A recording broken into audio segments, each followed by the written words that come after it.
Hi, I'm Nadia Hutagalung and I am in Africa right now to learn more about the Ivory Trail and its connection to Asia.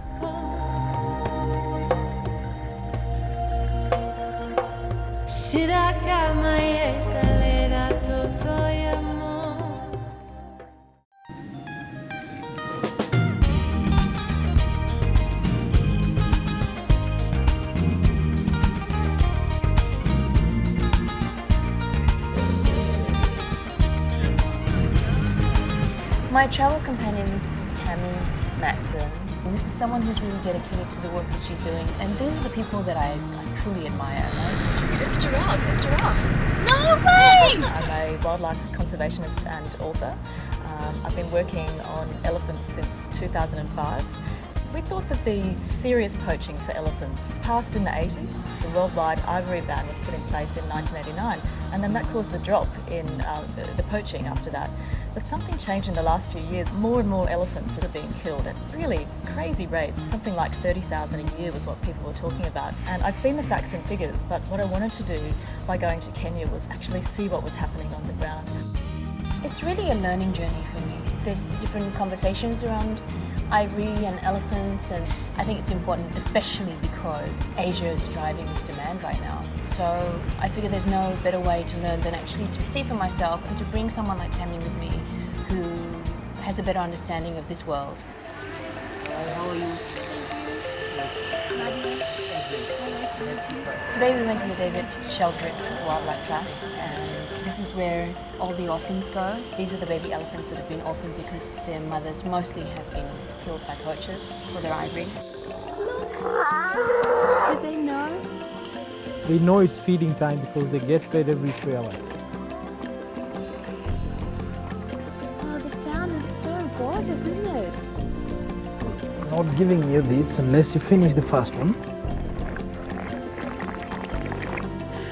I don't have milk for you. They're just so beautiful. It's so small, look. And hairy. Look at this guy, he's tiny. How old is he? She? 1 week? 1 week!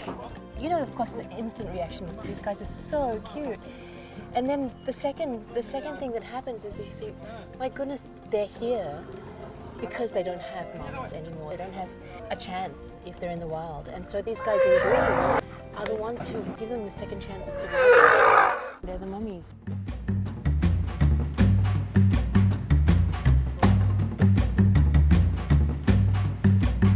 The bigger one we've got at 3.5, almost 4 years actually. You can see the tusks already showing out. Her name is Morera. She fell down a trap, but that was set by poachers.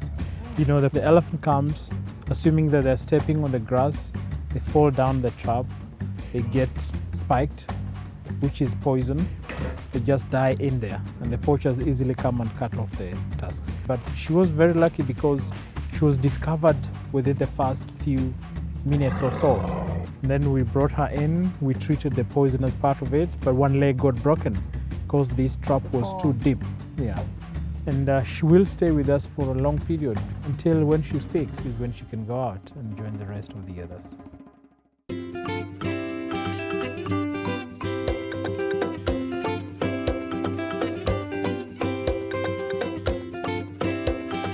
I just don't understand how anyone could hurt these creatures. They're so beautiful, you know? Some of these guys have got small tusks coming out a few inches, and that's the beginning of their life in danger. Why should it be something that is inherent in them, that is what's going to kill them ultimately, for somebody to wear it or for somebody to put it on their mantelpiece? Isn't it more beautiful to have, look at this gorgeous creature. Just seeing how happy they are and rolling in the mud and just being able to be kids, you know, they're just babies. That is our responsibility, to make sure that they're happy so that they can go back into the wild and have a better life.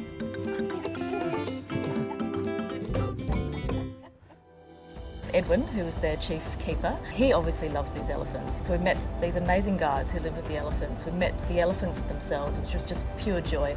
And a big privilege for me was meeting someone that I've read about since I was a very young, aspiring conservationist, Dame Daphne Sheldrick. Thank you for caring. Yes. So let's go down. You know, the orphans that we find here are just like finding a needle in a haystack. There are millions others that have died in lonely isolation out in the bush, never been found. Because unless you find a little orphaned elephant, within a few days it's gone. These are the lucky ones here that get a second chance of life. That's all we can give them. They're here in the nursery for at least the first 2 or 3 years of life, until they've recovered physically and psychologically. Because all elephants come in having seen the slaughter of their elephant family, it's very important to take care of the mind as well as the body. Because when it comes to the rehabilitation of an orphan, the wild elephants will not want to accept a baby that is psychologically unstable. And that can only come with tender, loving care. Dame Daphne has just dedicated so much of her everything to this, and again, someone who's like this surrogate mummy to all of these baby animals. Knowing elephants as I do, they are really amazing animals, so worthy of our protection and help and care, because a world without elephants would be a very sad place. Everyone has to understand that ivory is not a thing of beauty. It represents death and suffering. What they're doing is very important, especially given the numbers. You know, if we're losing more and more mothers, of course we need more and more babies to be able to survive, and that's what she's provided there, because they're the future.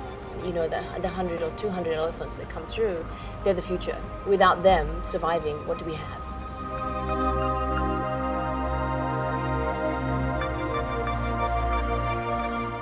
To learn more about how you can help this cause, click on to the websites listed below.